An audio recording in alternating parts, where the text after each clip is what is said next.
What's up, everybody, and welcome to Ohio Sports Talk. We are back with another loaded episode. Jordan, how the hell you doing, man? Doing good, brother. Doing good. How was your holiday weekend with the fam? Busy. We were very, very busy. A lot of traveling back and forth with the kids. You know how that goes. Yeah, man, just fun. You know, we played a lot of cards. We played a lot of basketball with my cousin. That was always great. Always nice to get in and, catch up with him and get to play a little hoops on the weekend. What about you guys? What did you guys end up doing? We traveled a little bit with my folks, came back, had our own dinner. So we did a Saturday and Sunday special. So did more of the Easter stuff on Sunday, did more of the family visiting and traveling on Saturday. Then kind of finished strong with a little bit of relaxation and stuff in our face with ham, turkey, mashed potatoes, all the fixings, and of course some sweet. That. So love that for you guys. What's your go-to fixin' then? For dessert, I'm a cherry pie guy. I'm a cherry pie and ice cream, apple pie and ice cream kind of guy. Okay. She's more cake. So Junior, I love that. Junior's all about both the air icing and the whipped and the buttercream. So she was in heaven. We got one of each. So nice. Yeah. So my grandma every year makes a couple pies. She makes a peanut butter pie, pecan pie, and then she makes these really good iced sugar cookies that always get gobbled up. So that was the go-to meal there. Junior's all about. Jordan, let's get into hoops, man. Cleveland Cavaliers drop a really tough one to the Nuggets. I mean, say what you will about the Cavs right now. That game, in my opinion, showed just how far the difference is between a championship contender and where the Cavs are now. What were your thoughts about the game, the 130-101 finish? What were your thoughts there? Kind of more of the same. We saw a lot of inconsistency from Garland, but the big men played well. Evan Mobley actually had a great individual game. Yeah. So we can, knocking off the rust and getting him into playoff mode. That those statistics kind of speak out loud and, kind of tell for themselves. But right. Just defensively, they just look kind of discombobulated. They were losing a lot of fast break points from the moments that I was able to watch it and kind of go back and watch some of the replays both on SportsCenter and our own homework. They're just kind of losing the fast breaks, and that's something you can't do against a team that, a championship team like that, like you said, that game's your measuring stick. I know we had won the previous game against our Eastern Conference foe, but the Denver Nuggets, like you hit the nail on the head there, they're the golden standard right now to see what your team does well and what your team doesn't do well. And for me, it was sloppily defensively, and they went into the third quarter just ice cold. I think they started 2 for 13 in the first 6.5 minutes in the third quarter, and you do that against Denver, and that was the roller coaster. I get right. We were 8 to 9 points back at half, which is extremely doable for a team like us that can shoot threes at any given moment, but to go that ice cold against a championship game in a playoff atmosphere with only 7 games left on the schedule at that time, it was kind of a whimper. So I'm starting to sweat it. I think we match up better in the Eastern Conference, but that game where that Denver, there's a high chance they're going to come out of the West. Now, KC and them can still kind of pull through and maybe give us something to watch when it comes to the Western Conference, but there's not a lot of teams in their way. So it was extremely disappointing. You just I don't know, discombobulation in the second half. It looked like just a meltdown. The effort wasn't there. Yep. Donovan Mitchell looked up kind of upset, whether that's overusage or, some of his. We're going to talk about that here in a second. That were nagging, but I'm going to let you take the mic. So. Okay. So again, we get poor performance out of Darius Garland, 2 for 8, 5 points. Wasn't shooting a lot. 5 points, 7 assists. He did have 2 steals. Mitchell, though, did not play much better. He was 3 of 12. Ended with 13.6 assists, minus 27 for the game. I know plus minus isn't everything, But damn, man, like, that's tough when he had the lowest plus minus on the team. Just not a good performance. First half kept it relatively close. The game was, like you said, at halftime, 9-point game, nothing crazy. But then in the third quarter, you get beat by 15, and it stretches out to a 24-point game. You lose the last quarter by 5, 29-point loss. After the game, let's touch on this a little bit. Donovan Mitchell texted this with Cavs reporter Chris Fedor. There was a story coming afterward, but Donovan Mitchell was seen in the locker room pissed, referenced the team not getting better since, it's April. And I think he's right. In my opinion, it is fucking April. This should not be, these games shouldn't be happening anymore. They should be more competitive with these teams. And after the Dan Gilbert stuff that we commented on, we thought that was not a good thing for our chances. And then Donovan Mitchell came out and kind of rebuked the statement and said that it's not really all that close at the moment. That's not good. And if your best player is frustrated and doesn't think the team can compete, he's not going to extend his contract, Jordan. And what are your thoughts there? I know we touched on it last night with some people on Twitter. Some people thought the story was a little overblown. Some people think Donovan Mitchell's gone. Where do you sit right now in the conversation? I kind of sit in the middle of the highway on this personally. I don't think he's gone yet, Douglas. I think these words need to be said, because when you're a leader in a locker room, when you suck, you call it out what it is. When you stink, you stink. So in my mind, we're still hearing the right thing from Donnie in the sense of the leadership role, because nobody should have walked away in that game and been like, "Oh, we did our best." That goes back to the John Connery quote. You're not doing your best. So I was happy that he spoke out on the team, and even though there's still some little knick-knack injuries here and there, Dean Wade was kind of out of the rotation, but he's going to be out of the rotation. Yeah, that's not going to make up 26 points by any stretch. But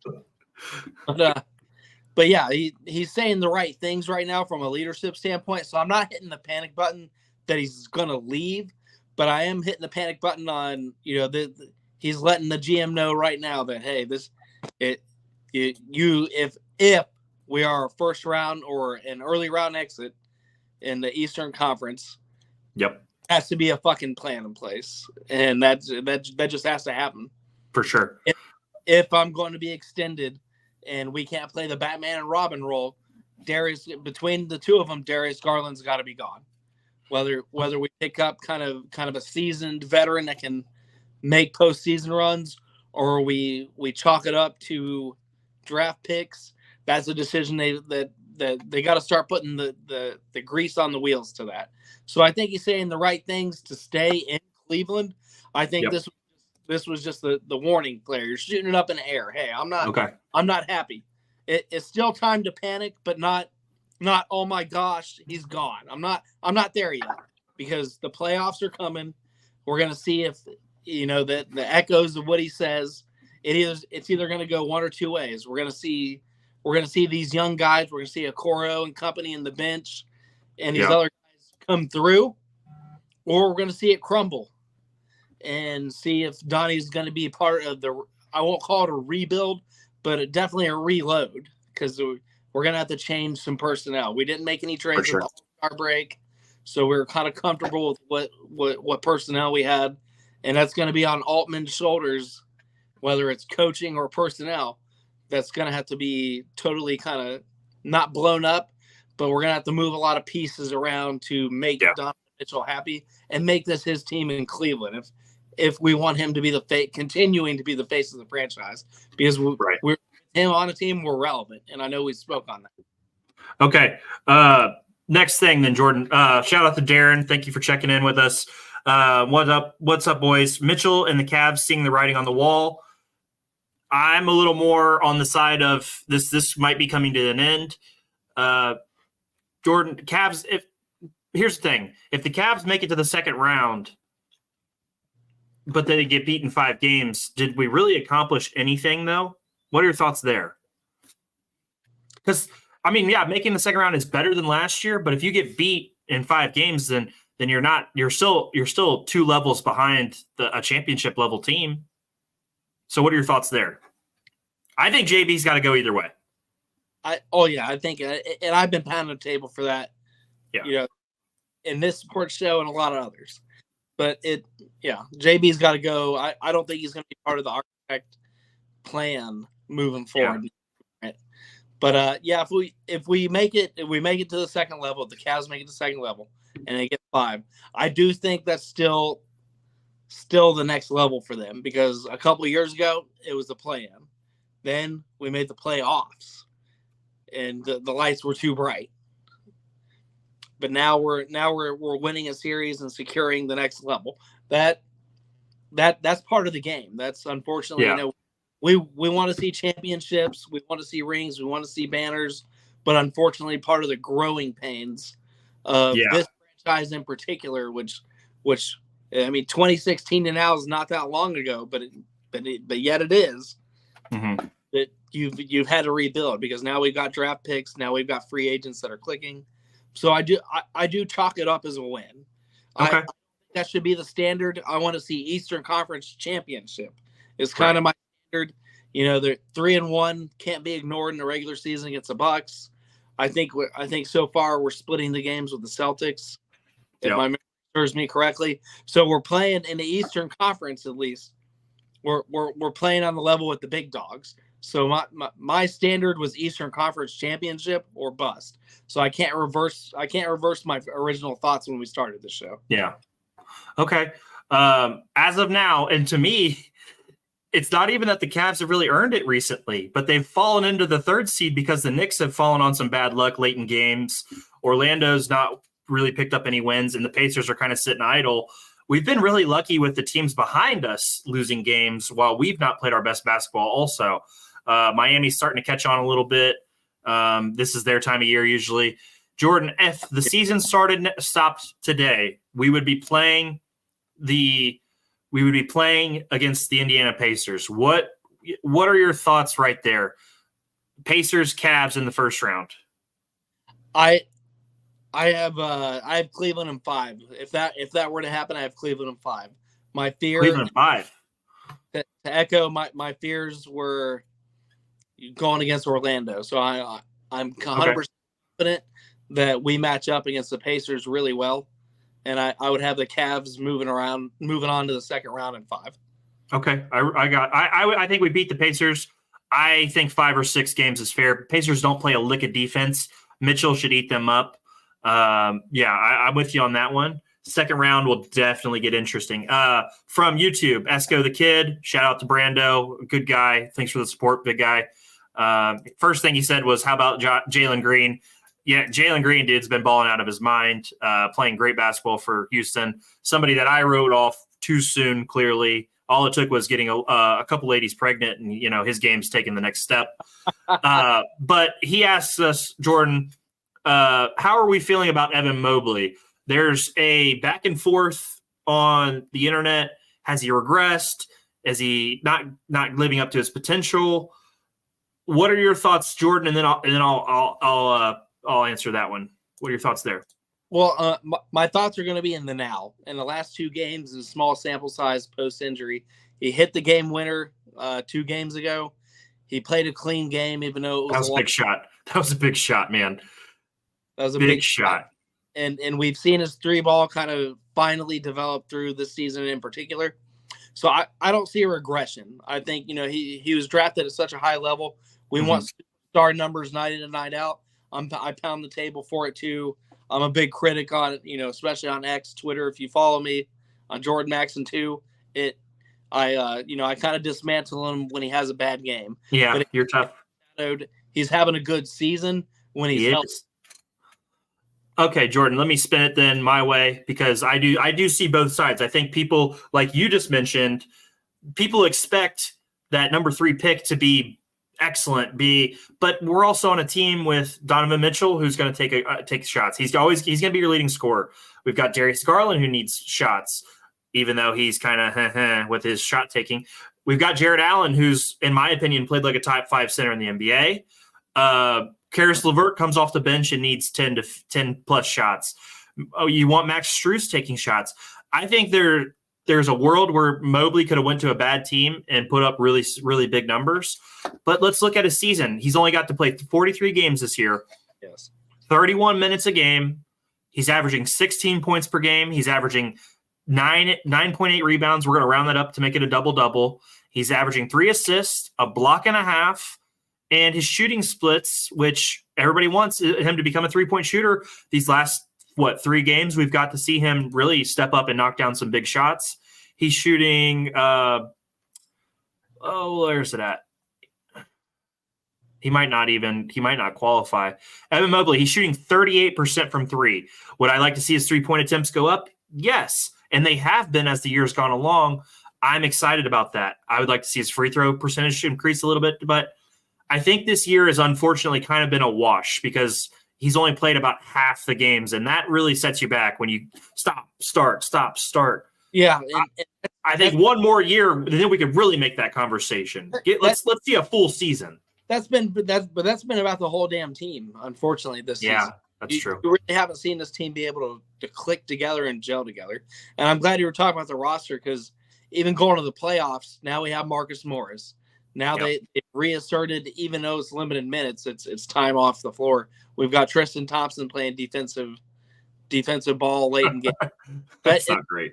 I'm not saying it's great, but I'm just saying, you look at it from a roster and a minute standpoint, those are all opportunities being taken away from Mobley. We have a lot of big men on the roster, including Dean Wade when they put him in that position. So it is a team full of big men. Okay, Jordan, next question, then we're going to move on to the Reds. Does Jared Allen make an all-defense team? There's 2 all-defensive teams. In my opinion, I think he deserves it, but will he get it? That's the problem. Because everybody else, the center position is going to be very difficult this year. Wemby is going to be on there. Anthony Davis is going to be in the mix. Bam Adebayo is always in the mix. Who'd you say? I said he shouldn't be for Anthony. Well, no, Anthony Davis has been really good this year. I think you got to look a little bit closer. He's having a really good season. Me and Darren talked about it on the double-double a couple nights ago. He's been excellent. But there's a lot of good centers in the NBA right now, and I don't think Jared Allen has that cachet necessarily in the league to take votes away from some of those guys. I think he is one of the best centers in the league. I don't think he'll make first team defense, but second team he has a chance. Rudy Gobert is another guy who's going to take that 2 spots. So to me, There's 4 spots almost already gone. Jared Allen probably doesn't make it, but I think he's low key one of the better centers in the NBA, and I think that he's proved that to me all season. He's been excellent. Jordan, let's go ahead and talk about the Reds. What a comeback yesterday, dude. We were sitting in the living room at my grandma's house. Everybody's around. India comes up with 2 outs, has a fan-fucking-tastic at-bat, dude. He's up there battling, fouling off pitches, staying alive.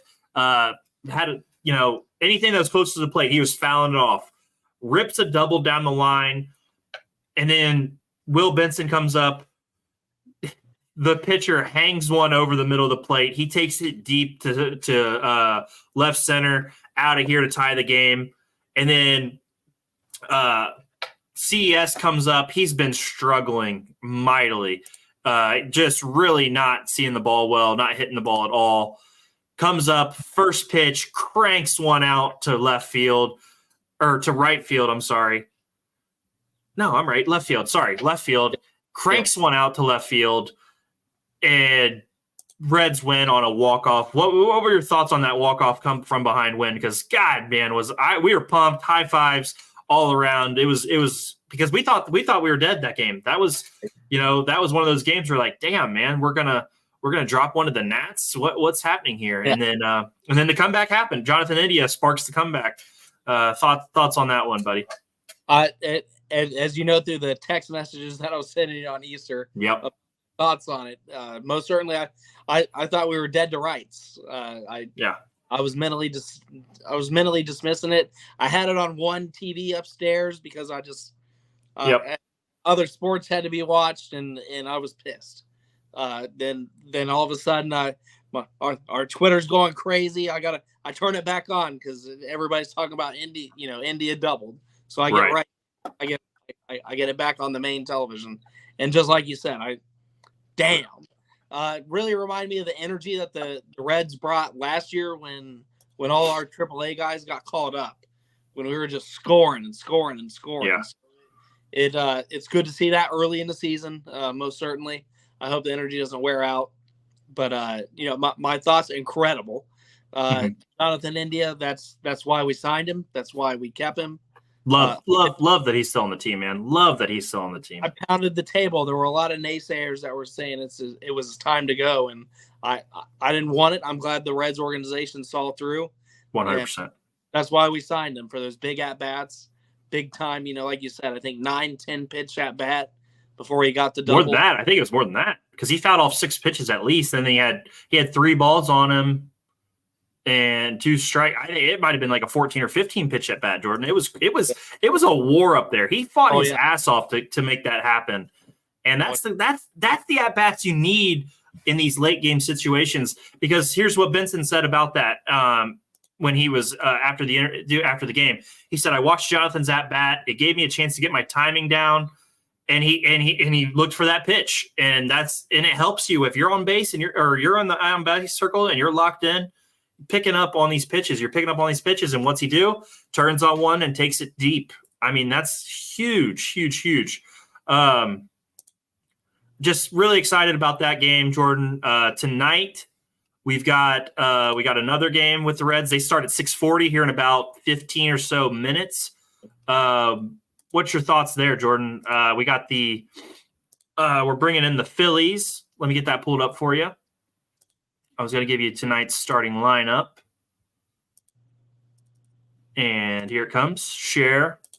Starting lineup tonight. India is going to DH. Spencer Steer hitting second, playing left. Encarnacion Strand at first. Candelario third. Espinal at second. Ellie at short. Fairchild at center. Malley at catcher. Will Benson at right field, and then Andrew Abbott pitching tonight for the Reds. Jordan, how you feel tonight? Phillies, they're a tough ball club, talented ball club. Thoughts on this game tonight? Phillies are favored based on that kind of stuff. Well, our starting pitcher Abbott, I'm confident. Just depends on what we draw up in a bullpen, because let's be honest, the bullpen wanted to give away the series. They struggled, man. They struggled. They tried really hard, and it was disappointing. I kind of want to circle back a little bit. Hunter Green had a great individual showing. Yeah. And felt like everything behind him that came after was just damn disappointing, and kind of the same song and dance from Bell and his bullpen and his bullpen decisions that just kind of burned me up game in and game out. And I hate to see it in the first series of the year, almost on a level like that. So, but tonight with Abbott gives us the chance to win. If he can dig into the 6th or 7th inning, keep his pitch count light, get these guys swinging, high and out, not necessarily out of the ballpark, but gets his outfield involved early in the lineup. I think the Reds are going to ride that momentum, and I think the Reds are going to win a close game. I say, give me 5-3 Reds win. Okay, 5-3. I like that. I put a bet in. I posted it earlier. I have them over 8 runs tonight. So give me 5-4 Reds. I'll take that. I think Abbott pitches a good game. I'm not confident in the bullpen. I think this has been floating around on Twitter a little bit. I think Diaz is a little bit nicked up potentially, and I think that I'm worried about him going forward, because obviously, your closer, your go-to guy. You need him hitting on all cylinders, and right now it doesn't feel like he is. But I do like Andrew Abbott. I like that he's a lefty. I like his pitching style. Yeah, give me 5-4 Reds tonight. Darren, shout out. Your Reds need to get healthy. Yeah, you're telling us. The bullpen is worrying me. Yeah, we're in the same boat. We're in the same exact boat with that one. We need to get healthy. Jordan, I want to touch on this again before we move on from the Reds. Big game tonight. We'll obviously talk about this again Thursday. Will Benson is quickly becoming my favorite player on the Reds. I love that guy's energy. I love the way he plays the game. I like that he has his heart on his sleeve, and you can see how excited he is to play baseball. What's your thoughts on a guy like Will Benson, who we got from the Guardians for literally nothing, and he comes here and he's to me, he's an everyday player. He's that kind of guy. Thoughts on Will Benson? I'm going to throw a big name in this mix, so don't freak out on me yet. I look at Benson kind of filling that Joey Votto role locker room wise. I think because you look at, regardless of the regression or the succession of Votto's play, Votto always brought the energy to the locker room when they were low. So I think Will Benson is going to come in, and he has been. He's been giving us a small sample of that energy off the bench. Definitely, I say bench, but energy coming out of the ball club. Yeah, I get you. Energy in the rotation. So I would like to see him more in the lineup consistently. I hope David Bell sees that. But he's becoming a household name here in the Cincinnati area. Just in sure. So I'm definitely happy to see it. Okay. Well said, buddy. Well said. Let's move on. Jordan, can you tell me what month we're in now? We are in April, sir. And what happens in April, buddy? What happens in April? We are inching closer and closer to NFL draft, my man. We really are. This is going to be a big month for us. We're hoping to have a couple guests on to break down some Bengals mock drafts, potentially some Browns mock drafts. Jordan, I think this Thursday, me and you are going to mock draft the NFL top 10 picks. Thoughts on that going forward? I am doing my homework deep. Yeah. Both looking at all the college prospects. So I'm definitely going to be hitting the research hard, especially 1 through 10. I think we're going to see potentially, in my heart, I feel like we got 3 quarterbacks coming off the board in the top 10 era. Potentially a 4th, but we'll touch on that. Later, coming from. But I'm very excited. I'm excited to both cover. We got to cover both of them. We are going to cover Cleveland. We are going to cover Cincinnati. It's going to be an interesting conversation because we both have knowledge of the franchises, and all of our guests are going to have some good insight on both teams as well. So, but as a whole, that top 10 board, it's going to be interesting because this year I have a gut feeling that teams are going to go more on need than I think we're going to. Really? That's just my opinion this year. I think a lot of teams ignored their needs the last couple of seasons. And I think, free agency kind of resonates that. These price tags with these free agents are going sky high through the roof. So I expect a lot of teams to go for what they absolutely need on the roster and not necessarily what's best on the board. Okay. Before we get into it, because obviously we're going to have this whole month is going to be a lot of football coming up for us. A lot of football, a lot of baseball. Playoffs for basketball, those are going to probably be our main targets this month. What's the biggest need you see for the Bengals after free agency that we're going to talk about coming up? Oh, it's 100% offensive tackle and defensive nose tackle. That is the biggest need. We need trenches. So I'll just sum it up in one word. The Bengals need trenches. Trenches. I like that. Okay. To me, Jordan, for the Browns, I like some of the additions we made at linebacker. I think we need to go out and get a linebacker early. If in the second round, if we were to use a pick to get a linebacker, I'd be okay with that. I would, if it's not in that second round or that third round, I'm not going to be as happy. I think we got to go out and get a linebacker in one of those 2 rounds, a guy that can go east and west and do a little bit of everything. JOK is a fantastic linebacker, but we need a little bit more. I would like to get a guy that could be there, be that linebacker for 10 years for the Browns. And if we could get him in the second or third round, that'd be very exciting for me. Okay, Jordan, anything else you want to touch on before we get out of here? I got a couple things to wrap up the show, but I wanted to ask you before we got out, anything sports wise, anything you want to get off your chest? Any thoughts here, bud? As for Ohio teams that we covered them hard. It'll be interesting.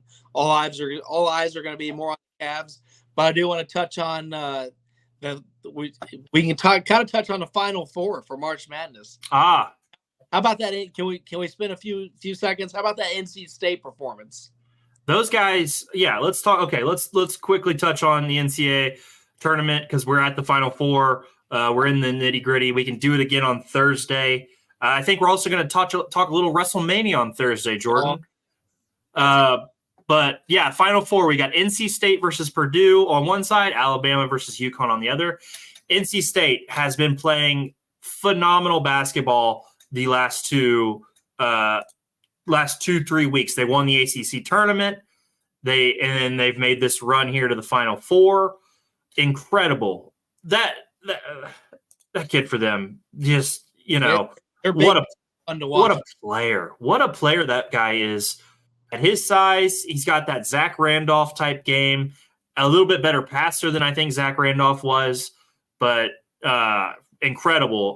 Burns Jr. is who's really caught the nation's eye.